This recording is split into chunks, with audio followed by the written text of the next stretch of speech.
সুপ্রিয় শিক্ষার্থী, মাধ্যমিক ও উচ্চ মাধ্যমিক শিক্ষা বোর্ড যশোর এর অনলাইন ক্লাসে সকলকে স্বাগতম।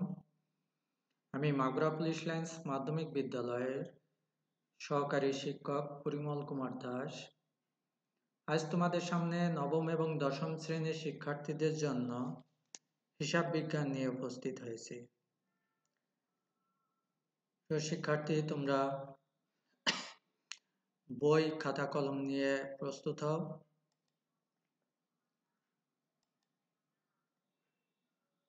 সকলকে স্বাগত মাধ্যমিক বিদ্যালয় থেকে অনলাইন ক্লাস যারা উপভোগ করছো সেই সুপ্রিয় শিক্ষার্থীদেরকে এবং তাদের অভিভাবকদের।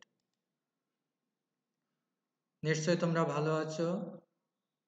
হ্যাঁ প্রিয় শিক্ষার্থী, আমিও ভালো আছি। তো সকলকে শুভেচ্ছা জানিয়ে আজকে ক্লাসে প্রবেশ করি।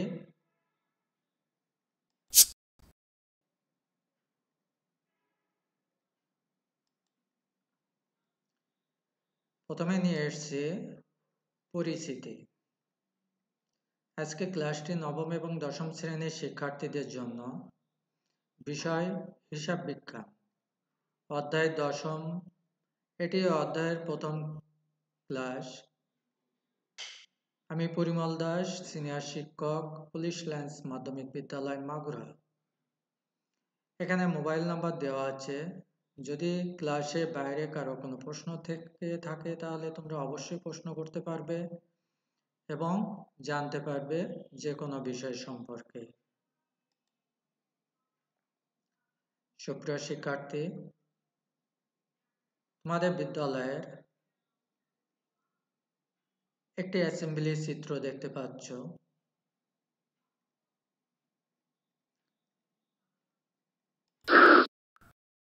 এখন পাঠে প্রবেশের পূর্বে কয়েকটি ছবি তোমাদেরকে দেখাই। প্রথম ছবি দেখতে পাচ্ছ, এখানে কিছু অর্থ দেখা যাচ্ছে।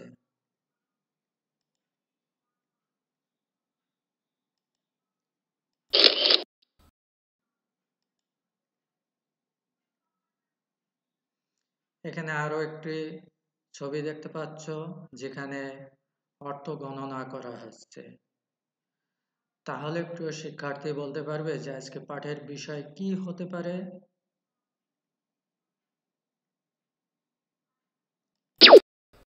হ্যাঁ, ঠিকই বলেছ। আজকে পাঠের বিষয় হচ্ছে দশম অধ্যায় বিশদ আয় বিবরণী। অর্থাৎ আর্থিক বিবরণীর যে কয়টি বিষয় আছে, আর্থিক বিবরণীতে তোমরা জানো যে 5টি বিষয় নিয়ে আলোচনা করা হয়। বিশদ আয় বিবরণী, মালিকানা সত্ত্বে পরিবর্তন বিবরণী, আর্থিক অবস্থার বিবরণী এবং আর্থিক অবস্থার বিবরণীতে ব্যবহৃত প্রয়োজনীয় নোট ও গুরুত্বপূর্ণ হিসাবের নীতিমালা। তা এই বিষয়গুলোর মধ্য থেকে আজকে তোমাদের সামনে উপস্থাপন করব বিশদ আয় বিবরণী সম্পর্কে। তাহলে চলো শিক্ষার্থী, আমরা দেখি যে আয় বিবরণীতে আজকে কোন কোন বিষয় নিয়ে আলোচনা করব। অর্থাৎ আজকের পাঠের শিক্ষণফল। আজকের পাঠ শেষে তোমরা জানতে পারবে নেট বিক্রয়ের পরিমাণ কিভাবে নির্ণয় করতে হয়। তারপরে জানতে পারবে নেট ক্রয়ের পরিমাণ নির্ণয় করতে পারবে। অর্থাৎ নেট ক্রয়ের পরিমাণ কিভাবে নির্ণয় করতে হয়, কোন উপাদানগুলো বা কোন হিসাবগুলো ক্রয় বা বিক্রয়কে প্রভাবিত করে সে বিষয় সম্পর্কে জানতে পারবে। আরও জানতে পারবে বিক্রিত পণ্যের ব্যয় কিভাবে নির্ণয় করতে হয়। পরিশেষে জানতে পারবে মোট মুনাফা কিভাবে নির্ণয় করতে হয়। আজকের পাঠের শিক্ষণফল। তাহলে আমরা প্রথমে যাব যে বিক্রয় এর মান নির্ণয় করতে গেলে অর্থাৎ নেট বিক্রয়ের ভিতর কোন উপাদানগুলো যায়। প্রিয় শিক্ষার্থী, তোমাদের আগে জানিয়ে রাখি যে মোট লাভ বা নেট লাভ বের করার জন্য যে বিশদ আয় বিবরণী করা হয় তার প্রথমে কিন্তু মোট আয় থেকে প্রত্যক্ষ ব্যয় বাদ দিলে পাওয়া যায় মোট লাভ। সেই পরিপ্রেক্ষিতে এখন তোমাদেরকে জানাবো যে প্রত্যক্ষ আয় পণ্য উৎপাদনকারী প্রতিষ্ঠানের ক্ষেত্রে অর্থাৎ পণ্য ক্রয় বিক্রয়ের ক্ষেত্রে প্রত্যক্ষ আয় হলো বিক্রয়। এখন বিক্রয়ের সাথে আরো কিছু বিষয় যুক্ত থাকে। এখন দেখব সেই বিষয়গুলো কি কি। দেখো, ধারে বিক্রয় বা অলিখিত বিক্রয় থাকলে যোগ হয়, এটি সমন্বয়ের এন্ট্রি। তারপরে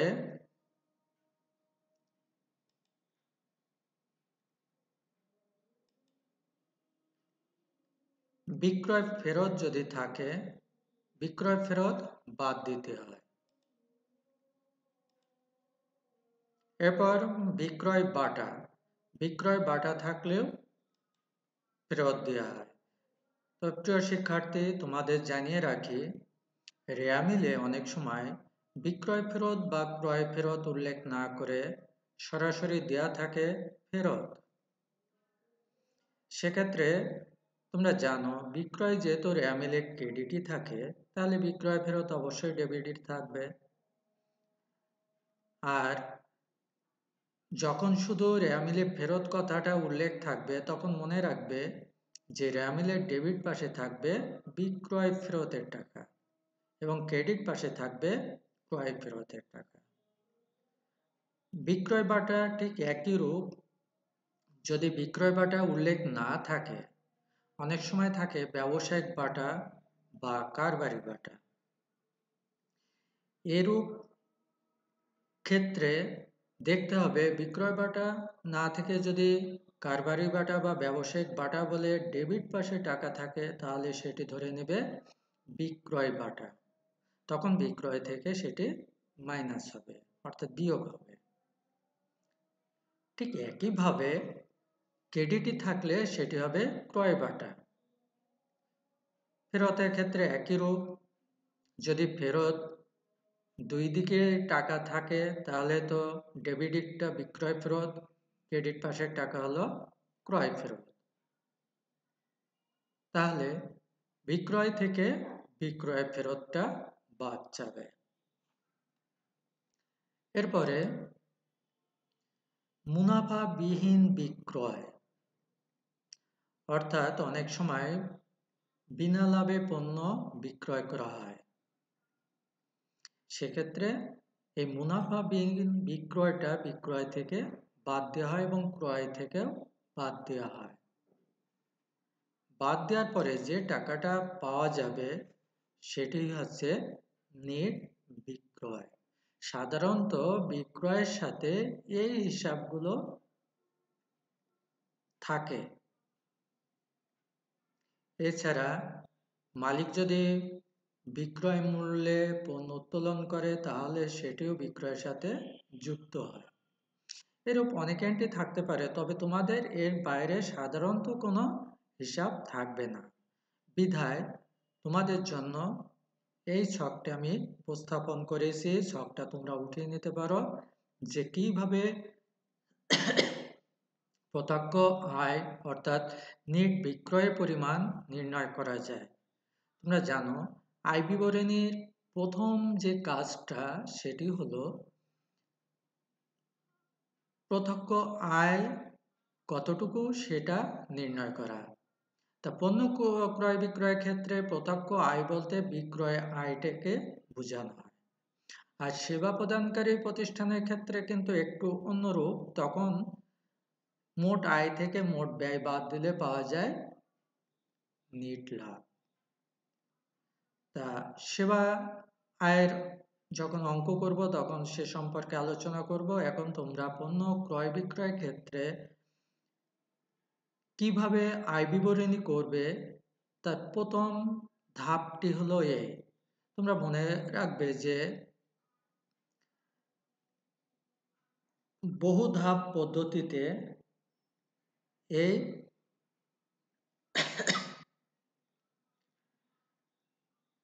আয় বিবরণী প্রস্তুত করা হয়। তার প্রথম ধাপ হলো নেট বিক্রয় পরিমাণ নির্ণয় করা। তো প্রিয় শিক্ষার্থী, ছকটা তোমরা উঠিয়ে নাও।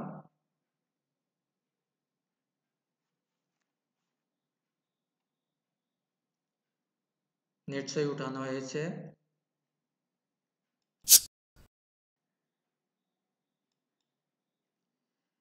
এখন তাহলে একটি শ্রেণীর কাজ দিয়েছি, একক কাজ, অর্থাৎ নেট বিক্রয়টা কিভাবে বের করতে হয় তার জন্য একটি একক কাজ নিয়ে এসেছি। তোমরা দেখো তো এখান থেকে একটু আগে যে ছকটা উপস্থাপন করলাম সেই ছক বা তালিকার মাধ্যমে তোমরা এই নেট বিক্রয় পরিমাণ নির্ণয় করতে পারো কিনা একটু দেখো তো। এখানে দেওয়া আছে বিক্রয় পরিমাণ, দেওয়া আছে ধারে বিক্রয় পরিমাণ, বিক্রয় ভাটা আছে, ক্রয় ফেরত আছে, বিক্রয় ফেরতের টাকা আছে। এই তথ্যের ভিত্তিতে তোমাদের বের করতে হবে নেট বিক্রয়ের পরিমাণ কত। তো প্রিয় শিক্ষার্থী, তাহলে তোমরা দেরি না করে নেট বিক্রয় পরিমাণটা দেখো কত টাকা হয়।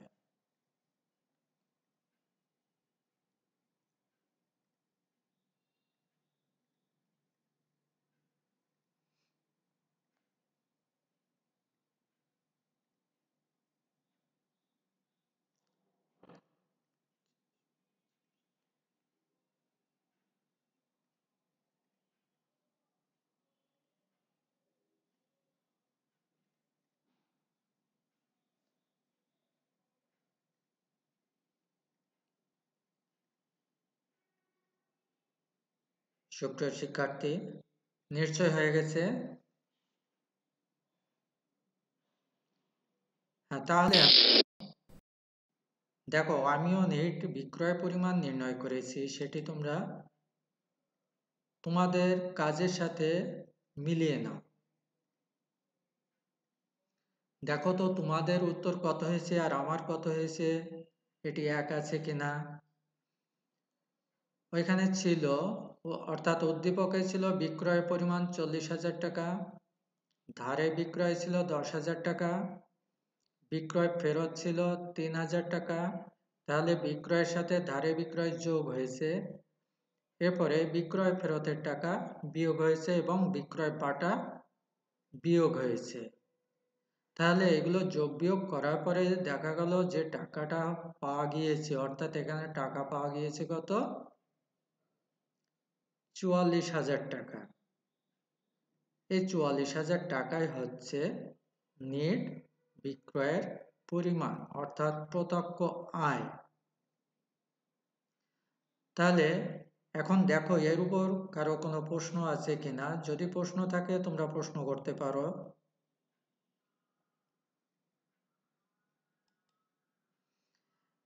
প্রিয় শিক্ষার্থী, যেহেতু প্রশ্ন নাই সেহেতু আমরা এবার দ্বিতীয় ধাপে চলে যাচ্ছি, অর্থাৎ বিক্রিত পণ্যের ব্যয় বিক্রয় থেকে তোমরা নেট বিক্রয় বের করতে পারবে নিশ্চয়। নেট বিক্রয় থেকে বিক্রিত পণ্যের ব্যয় বাদ দিলে পাওয়া যাবে মোট লাভ বা ক্ষতি। তা বিক্রিত পণ্যের ব্যয় বের করার আগে নেট ক্রয়ের পরিমাণ নির্ণয় করতে হবে। দেখো এখানে নেট ক্রয়ের ভিতর কি কি আসে। রেয়ামিলে ক্রয় থাকে, ক্রয়ের সাথে যোগ হবে ধারে ক্রয়। সবসময় মনে রাখবে আয় বিবরণীতে যে কোনো হিসাবের যদি ধারে বা বাকিতে কোনো কথা উল্লেখ থাকে তাহলে সেটি সেই হিসাবের সাথে যোগ হবে। যেমন আগের স্লাইডে দেখেছো বাকিতে বিক্রয় বিক্রয়ের সাথে যোগ হয়েছে। আবার এখানে দেখো ধারে ক্রয়, তাহলে ধারে বা বাকিতে একই জিনিস, ধারে ক্রয় কি হয়েছে, ক্রয়ের সাথে যোগ হয়েছে। ঠিক তেমনিভাবে প্রত্যেকটা হিসাবের সাথে যদি সমন্বয়ে বকেয়া থাকে তাহলে যোগ হবে, আর অগ্রিম থাকলে বিয়োগ হবে। আমরা এখন দেখি নিট ক্রয়ের ভিতর কি কি হিসাব সাধারণত যেয়ে থাকে। দেখো এখানে ক্রয়ের সাথে যোগ হয়েছে ধারে ক্রয়, বাদ যাবে ক্রয় ফেরত, বাদ ক্রয় বাট্টা, বাদ পণ্য উত্তোলন বা বিনামূল্যে পণ্য বিতরণ। পণ্য উত্তোলনও থাকতে পারে, মালিক অনেক সময় নিজ প্রয়োজনে কারবার থেকে পণ্য উত্তোলন করে যেটি হিসাবভুক্ত হয়নি, এরূপ যদি থাকে তাহলে অবশ্যই সেটি ক্রয় থেকে মাইনাস হবে। কারণ কি, কারবার থেকে যদি মালিক পণ্য উত্তোলন করে তাহলে কারবারের পণ্যের পরিমাণ কমে যায়। আবার বিনামূল্যে পণ্য বিতরণ। এরপর আছে পণ্য ক্ষতি। যে কোনো কারণে যদি প্রতিষ্ঠান থেকে পণ্য চলে যায় এক বিক্রয় বাদে, তাহলে সেক্ষেত্রে ক্রয় থেকে মাইনাস করতে হবে, অর্থাৎ ক্রয় থেকে বিয়োগ করতে হবে। ঠিক তেমনি ভাবে দেখো, পণ্য উত্তোলন করলে কারবার থেকে পণ্য চলে গেল, তাই ক্রয়ের পরিমাণ কমে গেল, অর্থাৎ ক্রয়কৃত পণ্য থেকে হ্রাস পেল। বিনামূল্যে পণ্য বিতরণ করলে কি হচ্ছে, প্রতিষ্ঠানে পণ্যের পরিমাণ কমে যাচ্ছে। আবার পণ্য ক্ষতি, যে কোনো কারণে পণ্য ক্ষতিগ্রস্ত হতে পারে, যেমন চুরি হতে পারে, তারপরে পণ্য নষ্ট হতে পারে, মেয়াদ উত্তীর্ণ হতে পারে, আগুনে পুড়ে যেতে পারে। এরূপ যে কোনো কারণে যদি পণ্য ক্ষতিগ্রস্ত হয় তাহলে কি প্রতিষ্ঠানের পণ্য কমে গেল না? হ্যাঁ, তাহলে সেক্ষেত্রে কি হচ্ছে, ক্রয় থেকে মাইনাস করা হচ্ছে। তাহলে বুঝতে পারছো যে ক্রয়ের সাথে কি কি যায়। এখানে দেখো মুনাফাবিহীন বিক্রয়, এটি বিক্রয় থেকেও কিন্তু বিয়োগ করে দেখানো হয়েছে, আবার ক্রয় থেকেও বিয়োগ করে দেখানো হচ্ছে। অর্থাৎ মুনাফাবিহীন বিক্রয় যদি থাকে, এটি ক্রয় এবং বিক্রয় উভয় খাত থেকে বাদ দিয়ে দেখানো হয়। তো প্রিয় শিক্ষার্থী, এগুলো যোগ বিয়োগ করার পরে যে টাকাটা থাকলো সেটি হলো নেট ক্রয়। তাহলে তোমরা ছকটা উঠিয়ে নিতে পারো। সাধারণত মাধ্যমিক শাখায় তোমাদের এর বাইরে আর কোনো হিসাব থাকার সম্ভাবনা নাই।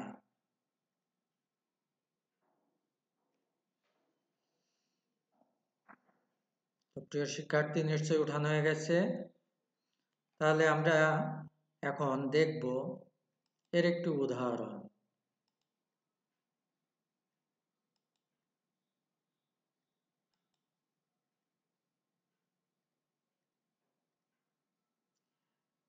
এর কাজ নিশ্চয়ই তোমরা করতে পারবে। বিক্রয়ের পরিমাণ যেভাবে বের করেছি ঠিক তেমনি ভাবে আমার ধারণা যে ক্রয়ের পরিমাণও নির্ণয় করতে পারবে।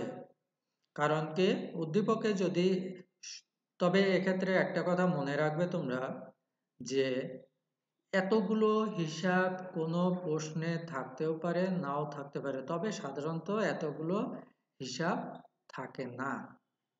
যদি থাকে তাহলে কি হবে, সেটি এইভাবে প্রয়োগ দেখাবে। তাহলে নিশ্চয়ই নেট ক্রয়ের পরিমাণ বের করতে পারবে। এখন বিক্রিত পণ্যের ভিতর আরো কিছু বিষয় যায়, সেই বিষয়গুলো আমরা এখন একটু দেখি যে কোন বিষয়গুলো বিক্রিত পণ্যের ব্যয়ের ভিতর অন্তর্ভুক্ত হয়। বিক্রিত পণ্যের ব্যয়, দেখো এখানে একটা তালিকা দিয়েছি। তোমাদের কিন্তু অনেক সময় প্রশ্ন থাকে যে বিক্রিত পণ্যের ব্যয় নির্ণয় করো। সেক্ষেত্রে সাধারণত এই হিসাবগুলো থাকে। কি কি থাকে? প্রারম্ভিক মজুদ পণ্য, অর্থাৎ যে পণ্যটা নিয়ে চলতি বছরে ব্যবসা শুরু করা হয়েছে। নিট ক্রয়, তোমরা দেখেছো নিট ক্রয় কিভাবে বের করতে হয়। তাহলে ক্রয়ের সাথে যে হিসাবগুলো ছিল ওই হিসাবগুলো যোগ বিয়োগের পর অবশিষ্ট যে টাকাটা থাকে সেটি হচ্ছে নেট ক্রয়।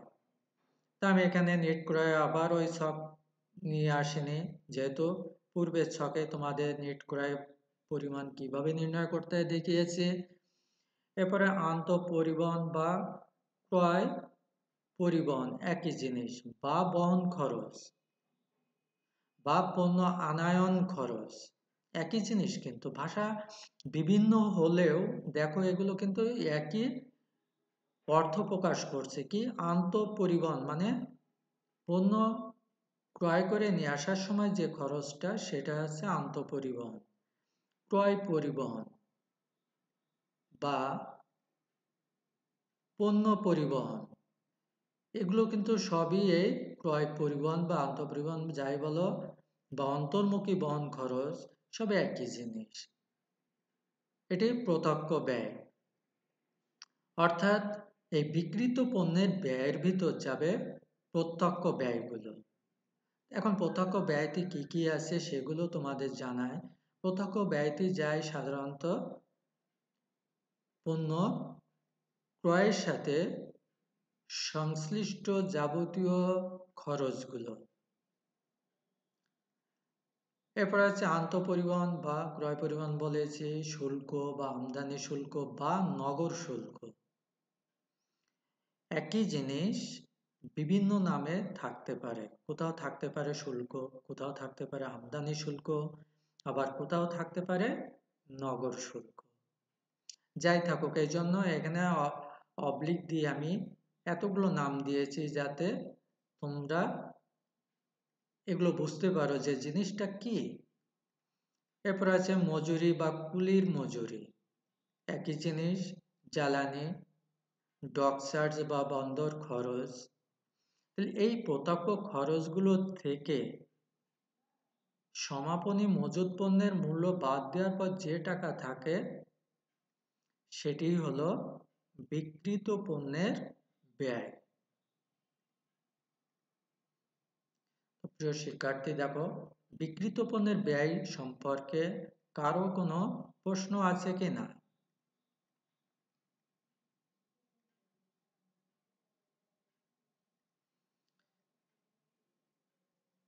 আবারও বলছি যে পণ্য ক্রয়ের সাথে সংশ্লিষ্ট প্রত্যক্ষ যে খরচগুলো থাকে সেই খরচগুলো বিক্রিত পণ্যের ব্যয়ের ভিতর অন্তর্ভুক্ত হয় এবং মোট খরচ থেকে সমাপনী মজুত পণ্যের মূল্য বাদ দিলে যে টাকা পাওয়া যায় সেটি হচ্ছে বিক্রিত পণ্যের ব্যয়।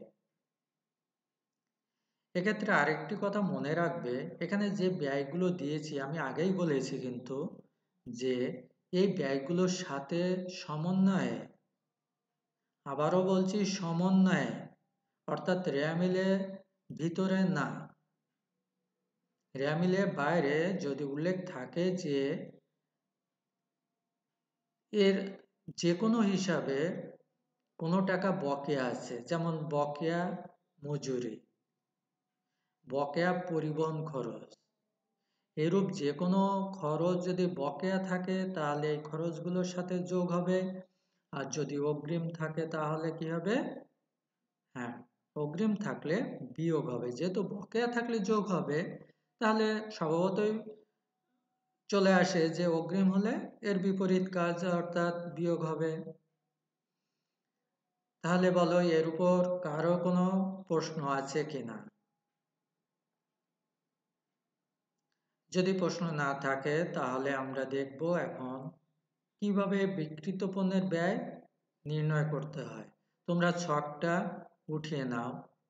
এটি সংক্ষেপে আমি ছকটা উপস্থাপন করেছি, কারণ প্রত্যেকটা হিসাবের সাথে বকেয়া থাকতে পারে আবার অগ্রিমও থাকতে পারে, সেগুলো কিন্তু এখানে নিয়ে আসেনি। স্লাইডে স্বল্পতার জন্য আমি সেটি পরিহার করেছি। এজন্যই তোমাদেরকে মনে রাখতে হবে যে সব সময় আয় বিবরণীতে কোনো হিসাবে যদি সমন্বয়ে বকেয়া থাকে তাহলে উক্ত হিসাবের সাথে কি হবে? হ্যাঁ, যোগ হবে। আর অগ্রিম যদি থাকে তাহলে অবশ্যই সেটি বিয়োগ হবে। তাহলে প্রিয় শিক্ষার্থী, এর ভিতর নিশ্চয়ই কোনো প্রশ্ন নাই? ধন্যবাদ। তাহলে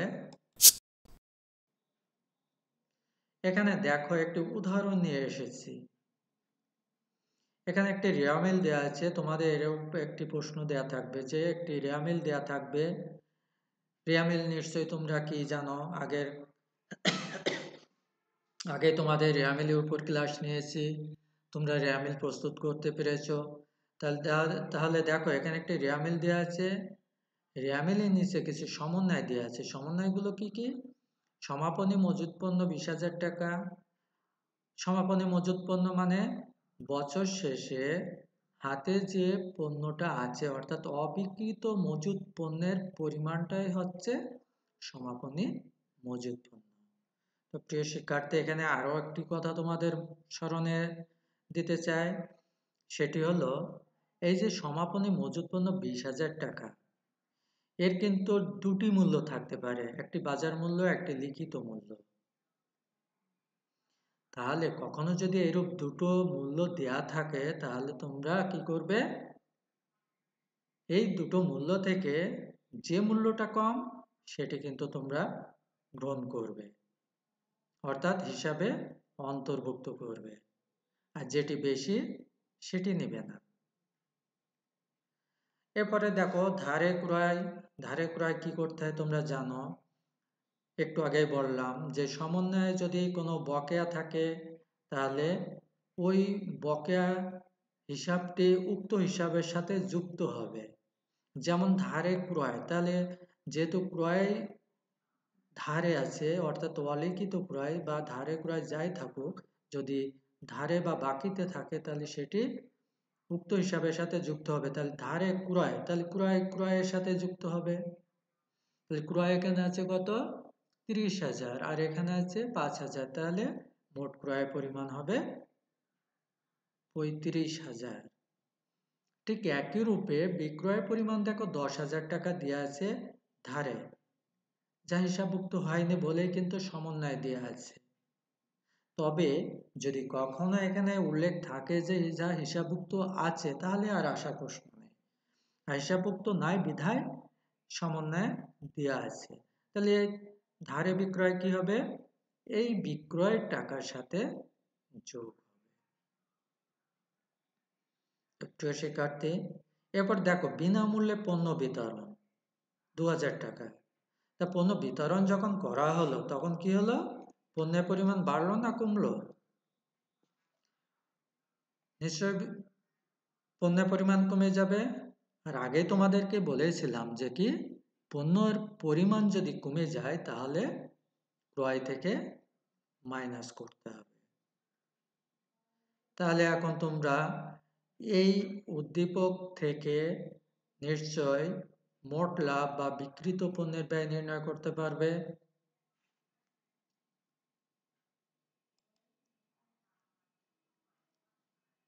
দেখো আমরা এখানে বিক্রিত পণ্যের ব্যয় নির্ণয় করেছি। দেখো প্রারম্ভিক মজুত পণ্য ওর সাথে কোনো সমন্বয়ে কিছু ছিল না, যে কারণে সরাসরি টাকা চলে গেছে দ্বিতীয় ঘরে। আর যদি কোনো খরচের সাথে সমন্বয়ে যোগ বিয়োগের কথা উল্লেখ থাকে বা রেয়ামিলে কোনো কিছু যোগ বিয়োগ হয় তাহলে সেটি প্রথম ঘরে করতে হবে। তোমার বিবরণে দেখো, ছকের বিবরণে প্রথমে বিবরণ, তারপরে টাকা টাকা টাকা, 3টা টাকার ঘর আছে। তা যদি কোনো হিসাবের সাথে কোনো বকেয়া বা অগ্রিম না থাকে তাহলে কি করবে? সরাসরি দ্বিতীয় ঘরে দিয়ে দিবে। আর যদি যোগ বিয়োগ থাকে তাহলে অবশ্যই প্রথম ঘরে যোগ বিয়োগটা করবে। যেমন এখানে দেখো ক্রয় ছিল 30,000 টাকা আর ধারে ক্রয় ছিল 5,000 টাকা, তাহলে 30-এর সাথে 5,000 যোগ হয়ে হলো 35,000। এবং রেয়ামিলে ছিল ক্রয় ফেরত 3,000 টাকা। তা ক্রয় ফেরত ক্রয় থেকে মাইনাস হয়, 35 থেকে 3,000 বিয়োগ করলে হলো 32,000। এখন এই 32,000। এরপরে দেখা যাচ্ছে যে সমন্বয়ে ছিল বিনামূল্যে পণ্য বিতরণ 2,000 টাকা। তোমাদের আগেই বলেছি যে বিনামূল্যে পণ্য বিতরণ করলে সেটি ক্রয় পরিমাণ হ্রাস পায়। তাহলে এখানে কি হচ্ছে, এটিও মাইনাস হচ্ছে। তাহলে 32,000 থেকে 2,000 মাইনাস করলে হলো কত, 30,000। এটি হলো নেট ক্রয়। তোমাদের পূর্বে স্লাইডে দেখিয়েছি যে কিভাবে নেট ক্রয়ের পরিমাণ নির্ণয় করতে হয়, নিশ্চয়ই মনে আছে। তাহলে এভাবে তোমরা নেট ক্রয় পরিমাণ নির্ণয় করলে। তারপরে প্রত্যক্ষ ব্যয় ছিল আর কি কি, ক্রয় পরিবহন ছিল। এর সাথে দেখো সমন্বয়ে কোনো বকেয়া বা অগ্রিম কিছু নাই, যে কারণে এটি সরাসরি দ্বিতীয় ঘরে চলে গেল। আর ক্রয়ের সাথে অনেক যোগ বিয়োগ ছিল, তাই প্রথম ঘরে যোগ বিয়োগ করে নেট টাকাটা আমরা দ্বিতীয় ঘরে দিয়েছি। এরপর মজুরি ছিল, তাছাড়া আর কোনো প্রত্যক্ষ ব্যয় নেই। তোমাদের দেখো প্রত্যক্ষ ব্যয় কিন্তু অনেকগুলো দিয়েছিলাম, কিন্তু এই উদ্দীপকে মাত্র এই প্রারম্ভিক মজুত পণ্য আছে, ক্রয় আছে, ক্রয় পরিবহন আছে, মজুরি আছে, এই কয়টি আছে। তাহলে কি হলো, এই মোট খরচগুলো থেকে এই সমাপনী মজুত পণ্যের মূল্যটা বাদ দিলে যেটা পাওয়া গেল সেটি হচ্ছে বিক্রিত পণ্যের ব্যয়। তাহলে এখানে বিক্রিত পণ্যের ব্যয় হলো 44,000। তাহলে প্রিয় শিক্ষার্থী, তোমরা বলো এখন এভাবে যদি একটি উদ্দীপক দিয়ে তোমাদেরকে প্রশ্ন করে যে বিক্রিত পণ্যের ব্যয় নির্ণয় করো, তাহলে নিশ্চয়ই তোমরা পারবে। হ্যাঁ, অবশ্যই পারবে। আর এক্ষেত্রে আরেকটু তোমাদেরকে জানিয়ে রাখি যে নেট বিক্রয় বের করেছিলাম আমরা প্রথমে, যে কিভাবে নেট বিক্রয় পরিমাণ বের করতে, অথবা এই যে উদ্দীপকটা দেখো, উদ্দীপকে বিক্রয় আছে 72,000, বিক্রয় ফেরত আছে 5,000। আর তাহলে বিক্রয় ফেরত 5,000 72,000 থেকে মাইনাস হবে এবং বাকিতে বিক্রয় যোগ হবে। তাহলে বাকিতে বিক্রয় এবং বিক্রয় যোগ করলে হলো 82,000 টাকা, এবং 82,000 থেকে এই ক্রয় ফেরত বাদ দিলে পাওয়া গেল কত, 77,000 টাকা। তার মানে নেট বিক্রয় হবে 77,000 টাকা।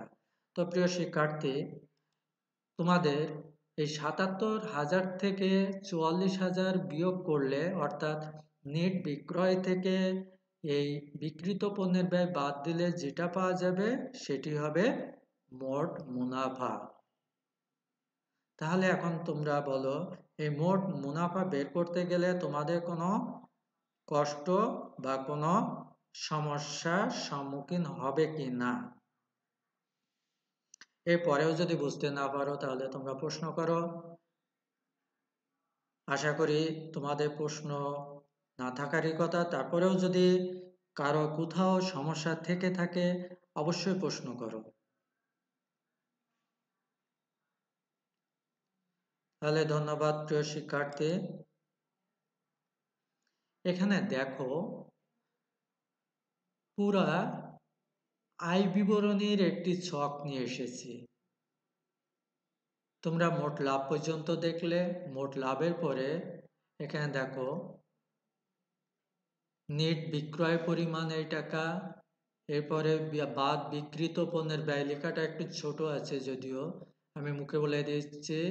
বিক্রিত পণ্যের ব্যয় ভিতর কি কি যায়, প্রারম্ভিক মজুত পণ্য, ক্রয়, ধারে ক্রয় অর্থাৎ নিট ক্রয়ের পরিমাণ, তারপরে ক্রয় পরিবহন বা আন্তঃপরিবহন, মজুরি, তারপরে আছে শুল্ক বা আমদানি শুল্ক, নমুনা খরচ,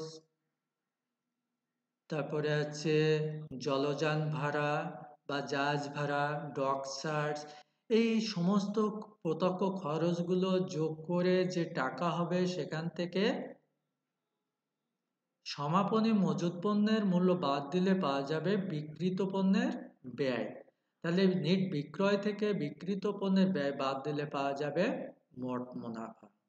তাহলে দেখো আগে যে প্রশ্নে আমরা মোট মুনাফা বের করলাম, ঠিক এই ছকে তোমরা কিন্তু মোট মুনাফা বের করতে পারবে। আয় বিবরণীর প্রথম পার্ট হলো এ পর্যন্ত। এরপরে আরো ধাপ আছে, সেটি আমরা পরবর্তীতে দেখব। তো প্রিয় শিক্ষার্থী, এই ছক সম্পর্কে কারো কোনো প্রশ্ন থাকলে প্রশ্ন করো।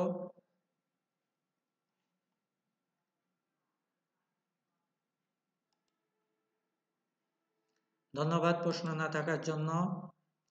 এখন তোমাদের জন্য ছোট্ট একটি বাড়ির কাজ নিয়ে এসেছি। দেখো, এখানে ক্রয় আছে 30,000 টাকা, বিক্রয় আছে 40,000 টাকা, ফেরত আছে 3,000 টাকা, 2,000 টাকা, বাটা আছে 4,000, 3,000, আন্ত পরিবহন আছে ডেবিটে 5,000 টাকা, বই পরিবহন আছে 2,000 টাকা, মজুরি আছে 5,000 টাকা, মূলধন আছে 4,000 টাকা। তাহলে সব মিলে হলো 49,000 টাকার একটি রেওয়ামিল দেওয়া আছে।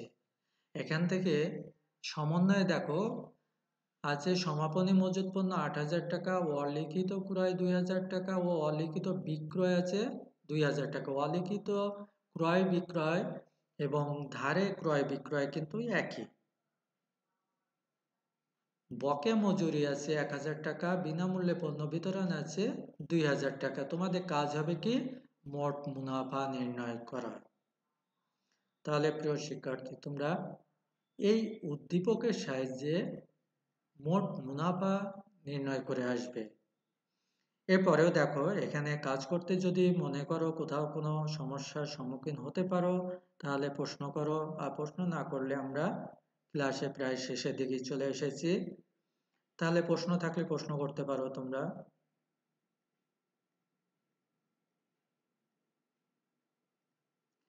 ধন্যবাদ প্রিয় শিক্ষার্থী, কোনো প্রশ্ন না থাকার কারণে।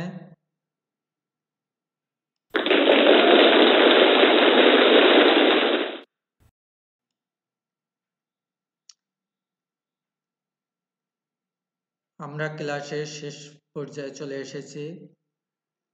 তো প্রিয় শিক্ষার্থী, তোমরা ক্লাসটি আশা করি মনোযোগ সহকারে উপভোগ করেছ এবং পরবর্তী ক্লাসগুলো একইভাবে উপভোগ করতে থাকবে, এই প্রত্যাশায় সকলের সুস্থ জীবন কামনা করে পরবর্তীতে আবার অনলাইন ক্লাসে যুক্ত হবে এই প্রত্যাশায় আজকের মতো আমি এখানে ক্লাস শেষ করছি। আগামী ক্লাস দেখার জন্য সবারকে আহ্বান জানিয়ে আমি সকলে সুস্বাস্থ্য কামনা করে আজকের মতো এখানে ক্লাস শেষ করছি। সকলে ভালো থাকো, সুস্থ থাকো, সুন্দর থাকো। সকলে ধন্যবাদ।